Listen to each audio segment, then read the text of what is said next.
Look at this guy. Look at this guy. Stream ain't even started. Dude's here like 30 seconds before me, which is still like 5 minutes before the stream is supposed to start. And he's all like, time to get clickbaited. Hello and welcome. I'm Bar. We'll get the camera going here in just a second. I'm just kind of making sure the microphone's working by looking at that sweet, sweet pulsating pulse thing that StreamYard does when you're talking. Sup, Ninja Weasel. Sup, everybody else. We got clickbait.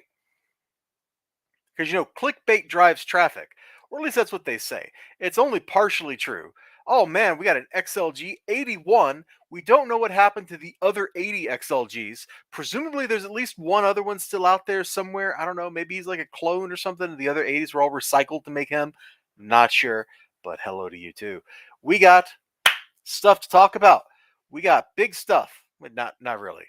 I mean, yes, really. We absolutely have big stuff. It's big time. It's big time with big stuff. Let me tweet out the thing that says, yo, the stream started here. And then we'll actually get the stream started. I wasn't ready for this, Ninja Weasel. I wasn't ready for you to just be like, yo, I'm here immediately. Like you've just like thrown the whole thing entirely off kilter, dude. Let's see, live now on YouTube for my new Comic Book Day stream. Let's clickbait, baby. Yeah, there we go. That'll get the viewers in here. Wait, that's the wrong link. Bro, I just click here. What? The news is over. Like that's kind of the thing. That's the only reason I'm going to talk about it is it's over. Our long national nightmare. The endless whatever. Like it's over, dude. It's over. It's finito. Finis. Done. Complete. Kaput. And honestly, neither of them really came out looking that great.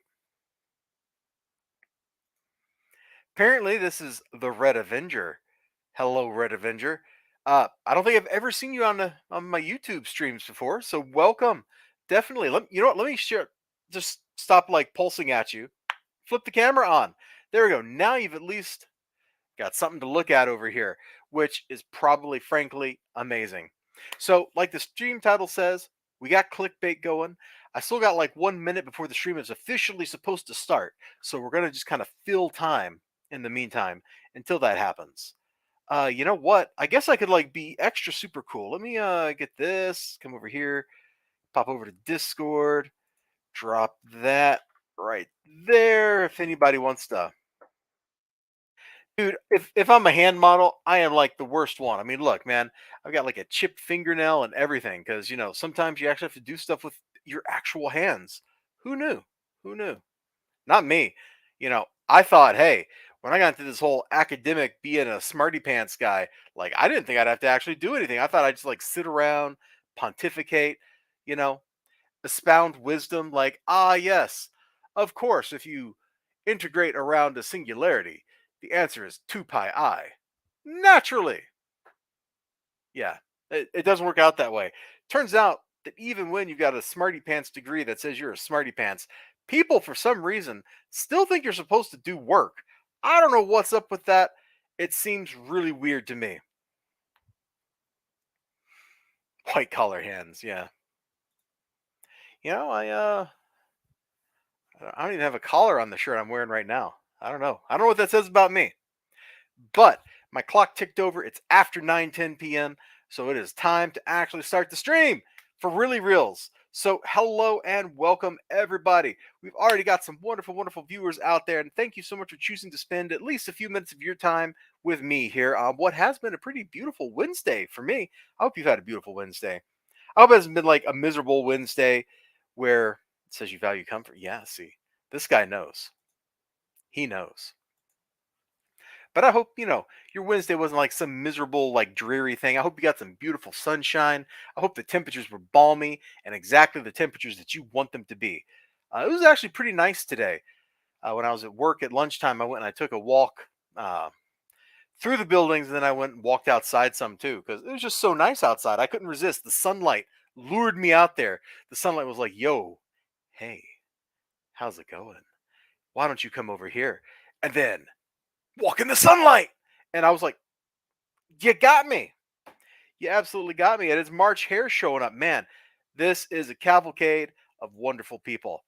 So we're going to start off with the clickbait. That way we can, you know, satisfy the YouTube overlords. That way we can make the YouTube powers that be very happy that we have went and, actually talked about the topic that's in the stream title. So let me stop sharing my camera. Let me pop my boosh. There we go. So I don't really know what to talk about here. Like this whole trial, I don't know if you've been following it, but it has been a mess, like from the get go. The allegations all around on both sides are absolutely insane. And at the final analysis, Johnny Depp won 3 out of 4 of the counts. I don't really know how, like in a defamation lawsuit, that's a civil lawsuit, that's a thing. But I thought counts were like for actual criminal things here. But you know, whatever. Because I thought like these kind of lawsuits were like you win it or you don't kind of stuff. But apparently I'm wrong. Apparently I'm wrong. My understanding of the civil court system is not that great. But the final analysis, yeah, jury ruled Wednesday in favor of Johnny Depp. Like you can just kind of see, like, oh, look at that, yeah, look at that fist bump, right? You're like fist bumping your lawyer or something, right? He's got to be fist bumping his lawyer. Uh, Johnny Depp wins. Johnny Depp wins. Blah blah blah blah.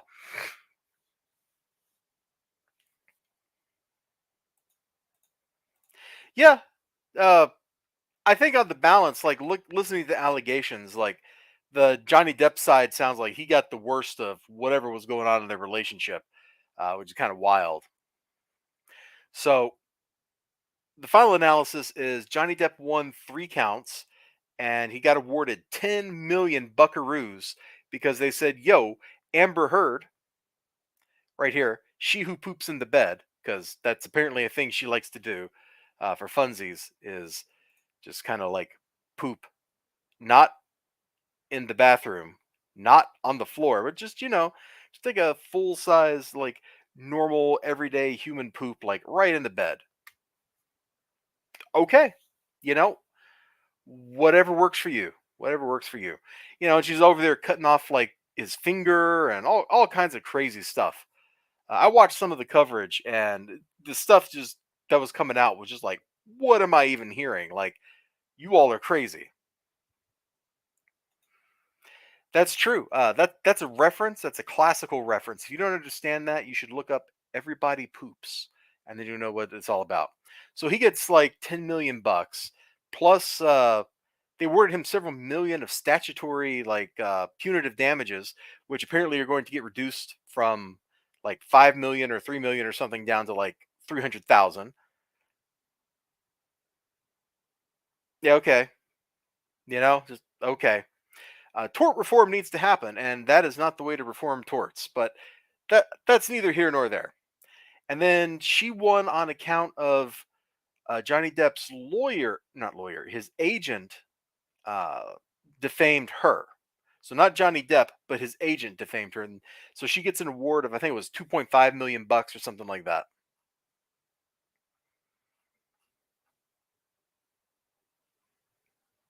Oh yeah, that's an exact quote from her right there from a voicemail or something if I remember right. Uh, where she's taunting him on the phone or something like that. It's just like y'all should have just like never had a relationship. But didn't she like date Elon Musk or something? And he just like looked whipped and deflated next to her at all times. Yeah, it's a weird situation. There's her statement. So all sorts of interesting stuff here. Oh, that's Johnny Depp's lawyer right there. She uh she was the one that did like the cross examination on Amber Heard. What's going on here? Just a movie clip. Okay, well, we're not gonna look. Yeah, and of course, there are the memes, which I can appreciate, and the memes will soon be forgotten. Like you give it a week, nobody's even going to remember this was going on. Nobody, absolutely nobody will remember that any of this was happening like a week from now. We'll all be moved on. We'll all be arguing and complaining about entirely different things, and that's just that's your update. There's your clickbait update. All right. I got one other thing I want to talk about that's a little less clickbaity. And there used to be a button here where I could just change tabs. And there is no such button now. So let me just copy this link over and we'll just drop it in here. If you're on my Discord server, oh my God, this is what the world looks like without ad block. How do people survive? How do people survive this? Like I'm looking at this and I'm terrified. I'm horrified. This is monstrous. This is inhuman. It's Ned Beatty. In that clip, I think so. But we didn't click on the clip because the clip don't matter. The clip don't matter. We're moving on. We're moving on, March here. You got your update. If you want more, oh my God, they're just dropping stuff in all over us. No, go away. Go away. Oh my gosh. I don't have any ad block in my Chrome. So we're all sitting here suffering through this Best Buy ad. I hope somebody made like a penny off of presenting this to me because this is ridiculous. Anyway, I saw this earlier today and I linked it on my Discord server. This is absolutely wild. PC game collecting community rocked by game forgery scandal. An in-depth investigation reveals suspected forgeries of rare, expensive games, including a Calibeth, Temple of Apshai, which I don't recognize that name, and many others. Oh, just an awful pun. Okay. Okay. So this is kind of crazy. So I don't know if you've looked at like the prices of games, and there was an article a while back where like a game grading service also was providing appraisal values or something, and that was kind of around the same time that copy of Super Mario Brothers on the NES. That was like the sealed edition. That was the sealed in the cardboard box from like the trial market run in New York or wherever they did that back in 1985 or so. Oh, play this game for 1 minute and see why everyone is addicted. Oh, maybe. Oh, it's Raid Shadow Legends. Hey, this stream is now brought to you by Raid Shadow Legends. Innovative and whatever. I forget how that commercial goes. I don't think I've seen an ad for that in a long time. Um, but like that Super Mario Brothers cartridge sold for like $100,000 or something. Sealed in box, and it was graded. Which I don't know how you grade something that's sealed in a box. Think about that. Like, let me start the camera. Like, if you're gonna come over here and grade a comic book, like this comic book is junk. This comic book, it's got like water damage down here. You can see the stippling from the water damage. This is probably like a 4 at best. That's like wishful thinking. But you can flip through it. You can examine each page to determine the damage. In the case of that Super Mario Brothers cartridge, they couldn't do that. All they had to go on was the exterior box. How do they even know there's a cartridge inside? How do they even know that that sticker wasn't very carefully peeled off like 30 years ago and then replaced because those cartridges weren't, or that box wasn't even sealed with like plastic wrap or anything. It just had a little like round sticker holding it closed. And so that closed box Super Mario Brothers sold for like $100,000 or $60,000 or something like that. It was an absolutely ridiculous amount. And ever since then,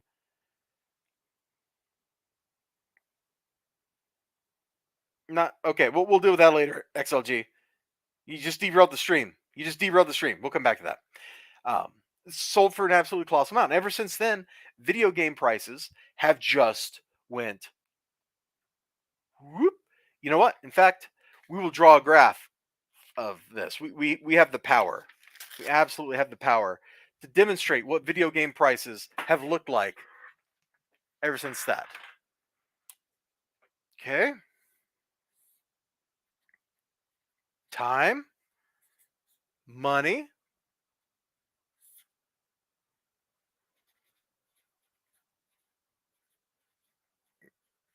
and then we get up there to the mega swag. There you go.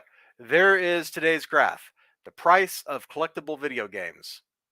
It's just absolutely ludicrous. It is. There's no other way to put it.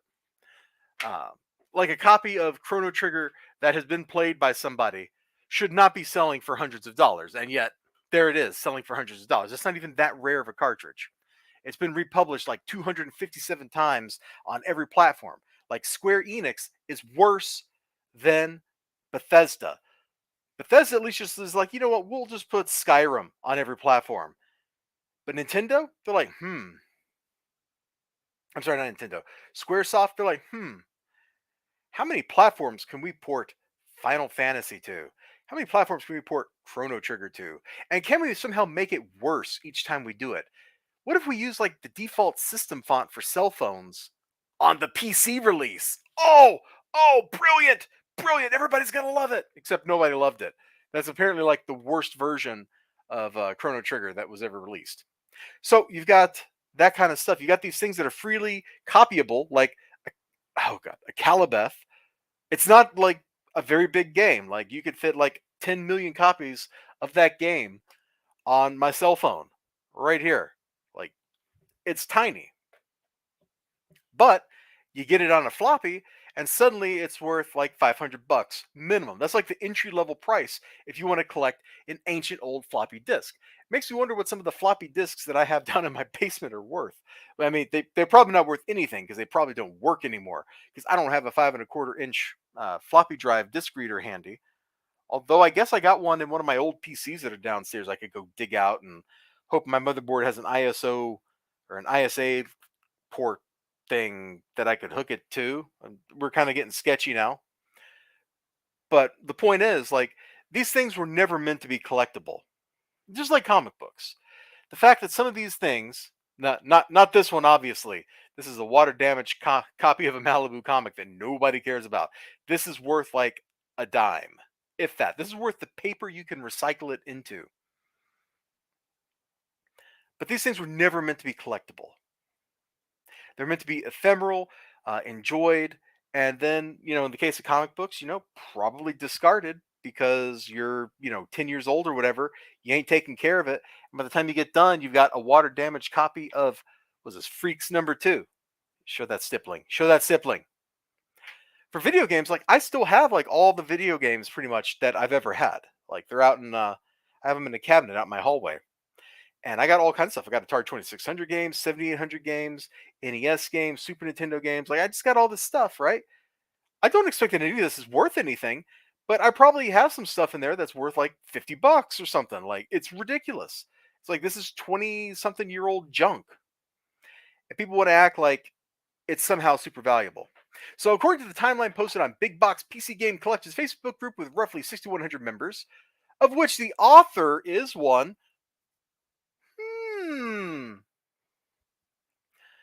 Uh, this dude was flogging junk. You got plenty of old PC games original, but I don't have that many. I have some newer ones from like the mid 2000s still in their boxes, but that's about it. And he's like, the games were likely counterfeit. Bum, bum, bum. When confronted, Ricciardi reportedly alluded that the Calibeth was indeed fake and suggested it be destroyed.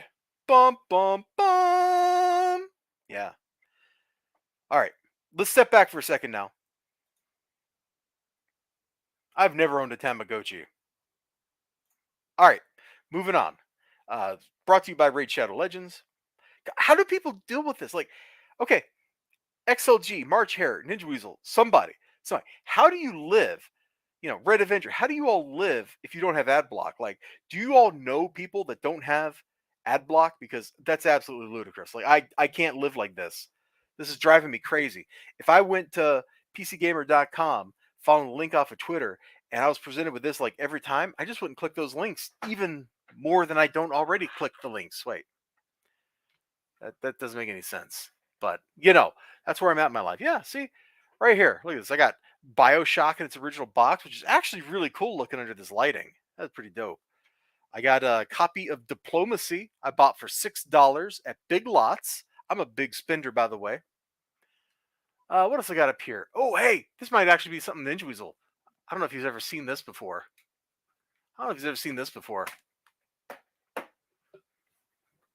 Hey, Manny Shape. We're doing the clickbait portion of this before we get to the comic book portion of the stream. That's what up. But Ninja Weasel, check this out. I don't know if you've ever seen this before. It is the official design software for BattleTech. Like this hasn't been updated in like a decade or more.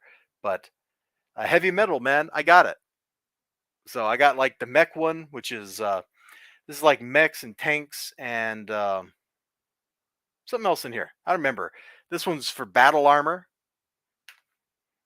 aerospace stuff for whenever you want to play aerotech. Nobody plays aerotech. And then a map designer, which I never actually figured out how to do anything useful with this. But I bought this stuff like I don't know, 15 years ago or something like that. Dude, I got some interesting 25-cent bin stuff. Well, I guess it's 75-cent bin stuff. Maybe not super rad, but I'm certainly happy with it. So, anyway, the point is, like, I got some of this junk still in its boxes, still in its Amaray cases that it came in. Oh my gosh, Ninja Weasel. Check out what I just spied at the top of this shelf. Sitting on top. Oh man, it's the manual for Final Fantasy 11. I don't think I've like consciously noticed that I still had this thing in, I don't know, since before I moved. Oh, let's all go play a game that punishes you for playing it. Beautiful. Anyway, to get off of the I got junk rant. So this dude, Ricky Arty or whatever his name was, is selling like all this uh, overpriced counterfeit swag to everybody in this dang community. Somewhere they say like, yeah, here it is, here it is. This is what I was going to get to. So far, they've identified over $100,000 of counterfeit stuff that this dude has sold. Absolutely wild. Pull out your 5 minute. Oh yeah, King's Quest 3. I was more of a was it King's Quest? Which one was aired today, gone tomorrow on the CD with Robbie Benson doing the voice acting? Big fan of that. Um, the only other King's Quest games I've actually played was like the one that was on the NES, which I think was King's Quest 3. And man, that UI just did not work out so well. King's Quest 6. Okay, there we go. See, this dude right here, he knows. Check him out. Check out his book, El Crudo. Right there. If you go to elcrudo.com, you should be able to find it. He's got like the first issue up there. It's for free. You can just go read it.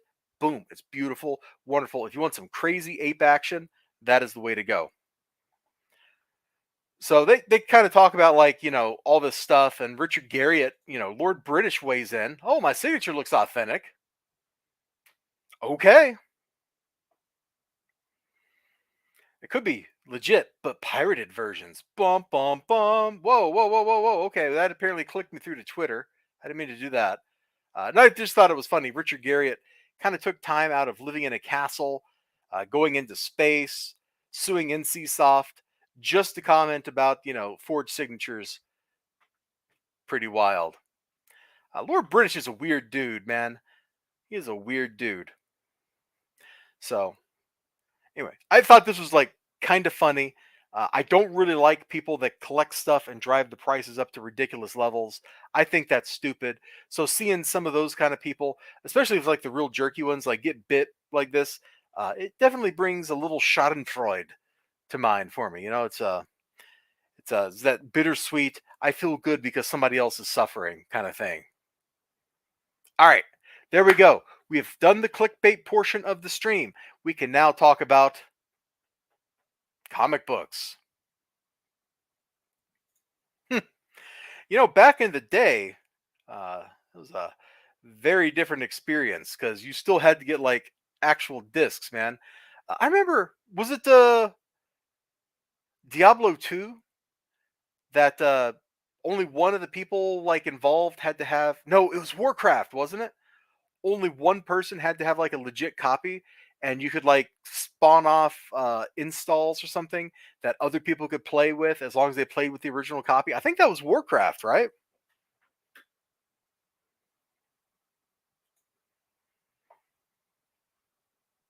I rented Ultima 3 or something on the NES, and I was terrible at it. So, yeah, a little bit. A little bit. Absolutely just a little. Just maybe. Oh, too close, too close. There we go. There we go. Apparently, Ultima 7 changed Manny Shape's life. Did Ultima 7 like bring the ape revolution to you? Is that what happened here? Like you got Ultima 7 going and you encountered like an ape colony or something like that? I don't know, man. I don't know. Oh, hey, you know what? While I'm here, while I'm here,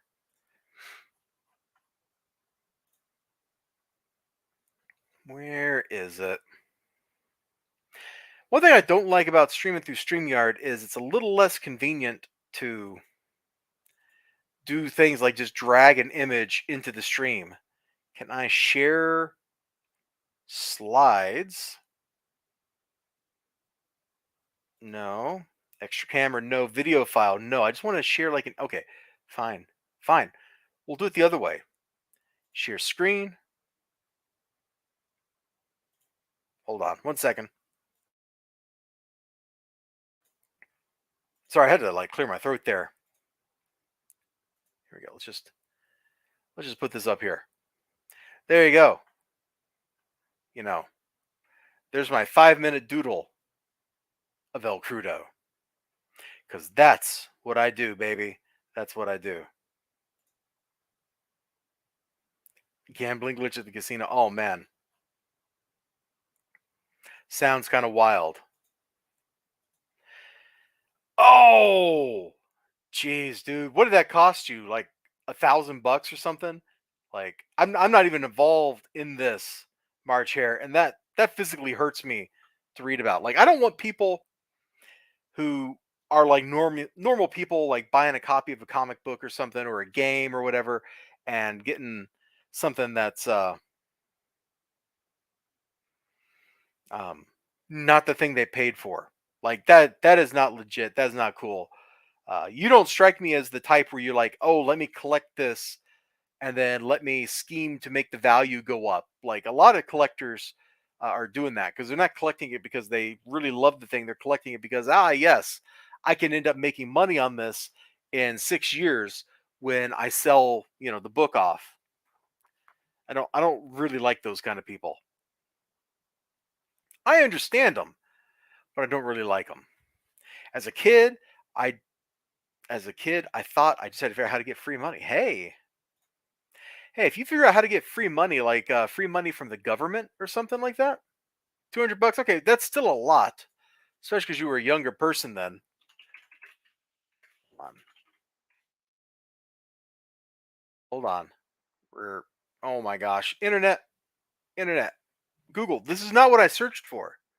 I'm glad I'm not showing my screen.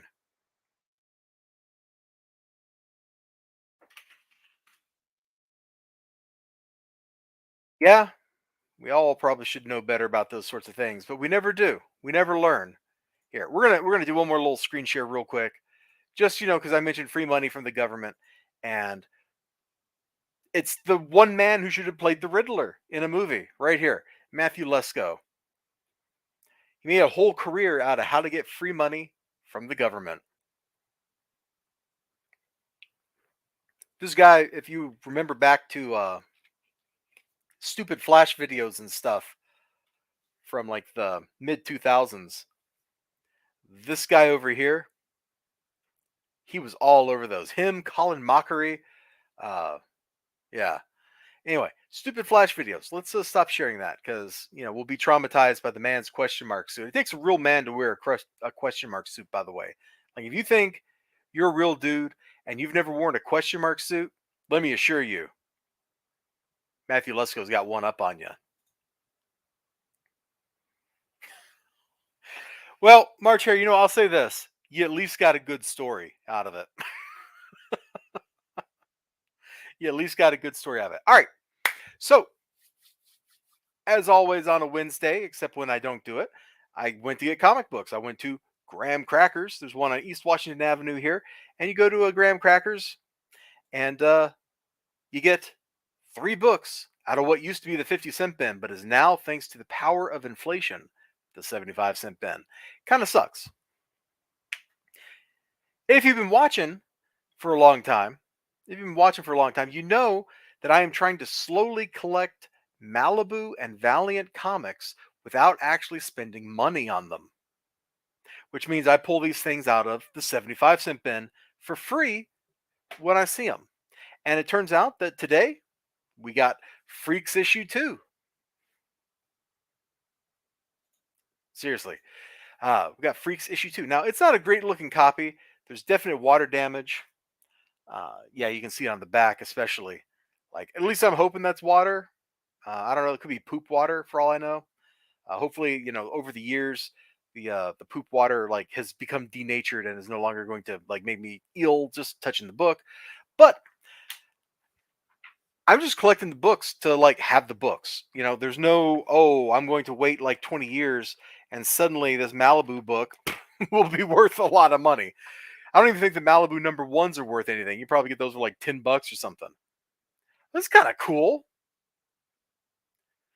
Hands on your head or all. Oh, and then Speedster grabs her.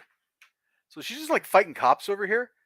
You're all crazy, worrying about each other when the cops are coming after us. Bow. Oh, no, it's not brow. That's fa-woom. And then the cops show up. Cops are going to shoot her. She's getting ready to blast them, kill them all.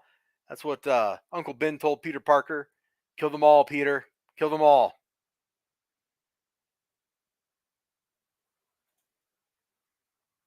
March here says he's been picking up the Malibu and Atlas comic books. It's actually getting harder to get the Atlas book on the cheap. I believe it. Little Speedster saves her butt. I mean, honestly, the art's not that bad. The coloring, Malibu like perfected the digital coloring technique. It took other people a lot of time to catch up to that. Like they did a pretty good job with all that digital stuff. When other people, why does this guy have no clothes on? Like, what's going on over here? What's the spotlight for? I don't know. I was just mocking some book in a review for not having backgrounds, and here Malibu goes just having like, you know what? What if we had a purple gradient for a background? Hmm.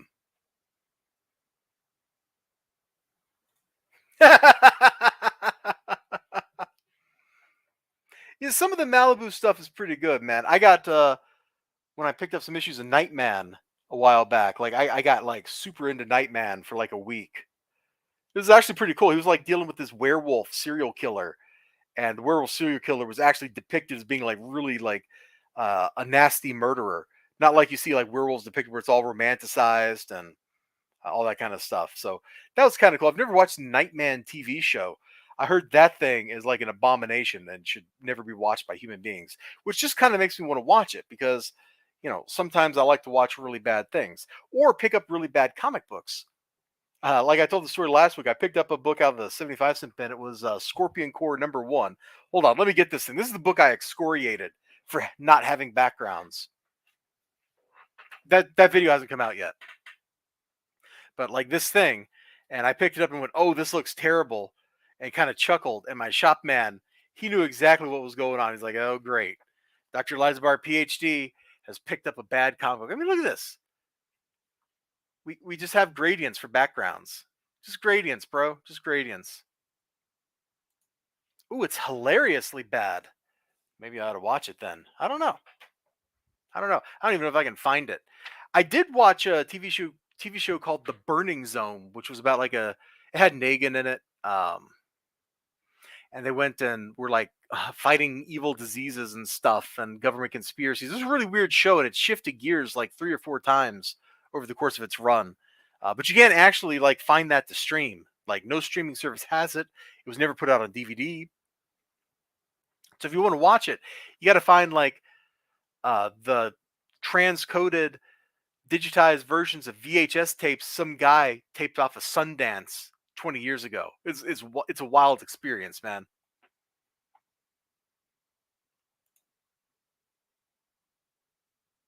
Oh my gosh. All right, I'm definitely gonna have to check that out. And then we got also Freaks number 3. I got Freaks number 1 already, so now I have 1, 2, and 3. See, I told you I'm slowly collecting this stuff for the price of free. And cover's actually kind of cool. It's a very dynamic cover. Like this cover's cool too, but I kind of like this one a little bit more.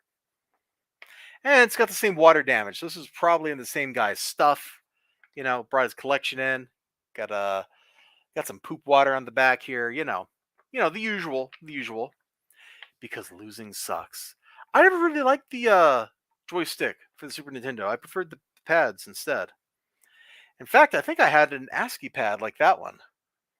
I probably still have. It's probably one of these bins I keep in here. Wait. Somebody's like throwing something or whatever, and the sound effect is piffed. Like what he just like farted these little tampons out. I don't know. Something got really weird right there. Oh, I like this panel down here. That looks pretty cool. I don't know why this guy's gun is hilariously badly constructed. Like, is that even a real gun, or is this just like some piece of like a toy he's put together? I don't know, but I like the way his face is. I like the rain in front of him, the color behind him, going from that pale yellow all the way to that deep blue. Like, a very dynamic color range. I kind of dig it. Kind of pops off the page.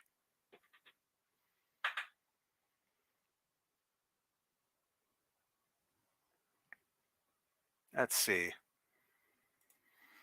That's not what mint means, XLG. I know you're making it funny right there, but that's not what mint means. Mint means mint condition, as in it was just minted. So there you go. There you go. Heck yeah, best price. I have no idea like who most of the people that worked on uh, Malibu books are. Like, I just kind of get them, and I don't recognize anything that's going on, and then I move on with my life. The other book I got out of the 75-cent bin, I picked up a couple issues of this. I think I have issues 8 and 9. And they were weird, like alien space cowboys or something. Like, I'm not quite sure exactly what the whole point of the book was, but I saw this one sitting there right next to these Malibu books, and I was like, I guess I'm getting that too. Um, I generally like the ones I read, which I said, like I said, I think are issues 8 and 9. There's a lot of drama and stuff here, but the art's like pretty competent. I like the line work. Um, Maybe a little too Liefeldian with some of the Hashir shading and stuff. Like, that face is just all wrong with those shade lines. The ones that are going horizontal, the ones that are not, like this little indent on his cheek and stuff, like that looks okay. Over here, he looks a lot better. But just here, the lines are going straight across his face. Looks wrong. But I generally like what I read. It seemed kind of an interesting concept, even though I don't really understand the concept. And these dudes are fighting they look kind of cool. They were fighting kind of cool guys. So I was like, hey, what the heck? Let's get Dark Stars #7. I have no idea like who these people are. Like, this is one of those things with DC, like Sovereign 7, where they just kind of forgot that it existed. Which, with DC Comics, who remembers like every Batman character that ever existed going back into, the 30s, they remember, oh yeah, you know what if we brought back that like stumpy guy that was the Joker's first sidekick? Wouldn't that be really cool? Yeah, that'd be really cool. Let's bring him back. Let's reintroduce him as a character. People will love it. I mean, they did it. Like, you can be confused about what I'm talking about, but that's literally what they did for Three Jokers. It's just like, yeah. Let's bring back this character that literally nobody remembers. Not even people that own every Batman comic. They conveniently don't remember this because the Joker was busy committing boner crimes in the 60s. If you don't believe me, you can look that up. You can look that up. Goodness. Goodness. All right. That's enough yakking about the free stuff. Let's look at the stuff I actually paid for. It's a cover I can actually show you for Vampirella Dracula Unholy. I can actually show you this cover without trying to censor it because there's no Ghibli bits flopping around. There's no pointy bits sticking through clothing. It's actually a safe for work cover, assuming your work doesn't mind skulls on your monitor, specifically vampire skulls. It's kind of a neat cover. I don't understand the composition of it, and honestly, I haven't read any of these yet. They're all stacked up in the floor, right down there, waiting for me to read them. And that's where this one's going to go after this video. You don't remember that, Marcher? Excuse me. You don't remember the boner crimes? Hold on, we're going to put that up there. So, Joker, boner crimes. The things that you search. things that you search. Like I am definitely on some kind of watch list now. Like there's no doubting it. There's just no doubting it. Here, just there you go. Oh my gosh, here we are again. ScreenRant.com. They're playing a video. There's ads all over the place. This is not civilized. This is not how the internet's supposed to be. Later, just flipping the meaning of work and change over time. Oh, you didn't finish Three Jokers? The Jokers are pretty good. It wasn't great, but it was all right. But more to the point, let us all just kind of take a look over here and chortle at Joker's boner. Ah.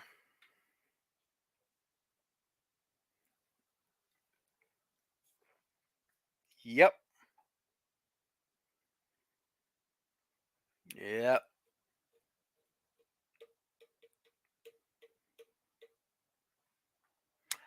Yeah, when I start thinking about this era of Joker, I start thinking about having to go start drinking too. Captain Morgan. Definitely do.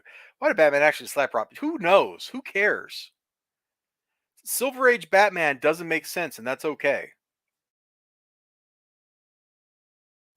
So they laugh at my boner, will they? I'll show them. I'll show them how many boners the Joker can make. The headline seems to have sparked inspiration.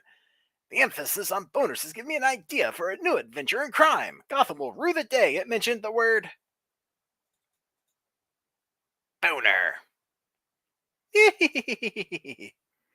There we go.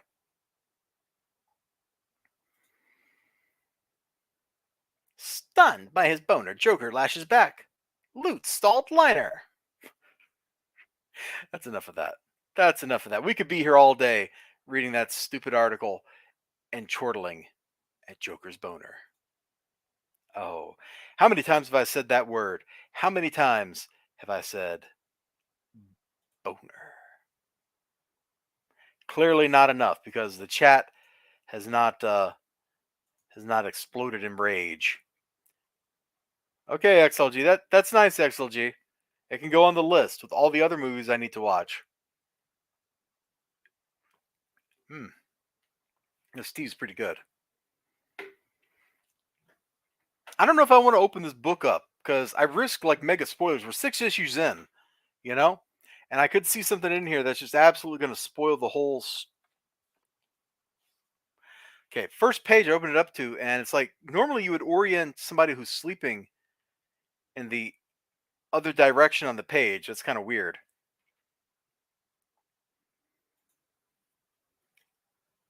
I love the new Batmobile. It was pretty good. Anyway, as with all the other books in this that I've looked at, like the art looks competent, but man, the Christopher Priest like style of writing where we're jumping around in time and space constantly is really weird. It's a little unsettling. Oh, obviously, yeah. My bad, my weasel, my weasel dude, my weasel woozaboo, woozaboo, woozaboo. Oh yeah, you ready for the next book? You ready for the next one? You're totally ready for the next one.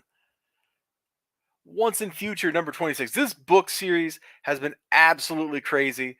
There's been a lot of great, crazy stuff here, man. Just start out with Zombie King Arthur, and then just keep making things go crazier and crazier. Last time I checked in, all of Britain was trapped in the magical other world because people believed in the crazy shenanigans they were seeing. They killed a giant with a beanstalk. They went to wake up King Lear, but decided not to. Jeez, I don't even remember what all they've done. Like the shenanigans. There's two mini shenanigans going on. Oh, you know, we're gonna stop here for just a second to think about it. You know, I still remember that fireside chat that President Edens had, broadcast out over the radio, talking about bringing back that great American pastime, baseball. You know, how he remembers as a child going to baseball games, good, wholesome afternoon material. You know, the sun, the smells, the popcorn, the songs, the fellowship and camaraderie, and the wholesome sporting activity. What a great contest between two Titanic teams of champions. Every game, every game.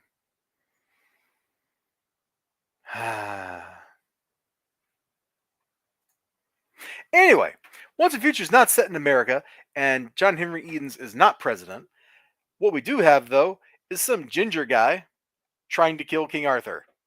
Oh yeah, they woke up Robin Hood, and there were multiple King Arthurs fighting a civil war against each other. No Mordred though, which is kind of weird. Oh, great stuff. There's Robin Hood right there, man. There's more work for the merry men. So yeah, there's Ginger Dude, his girlfriend, and his grandma who raised him, but not his mom. His mom's over here, and his mom is one of the antagonists because they don't get along at all. And yeah, things are crazy.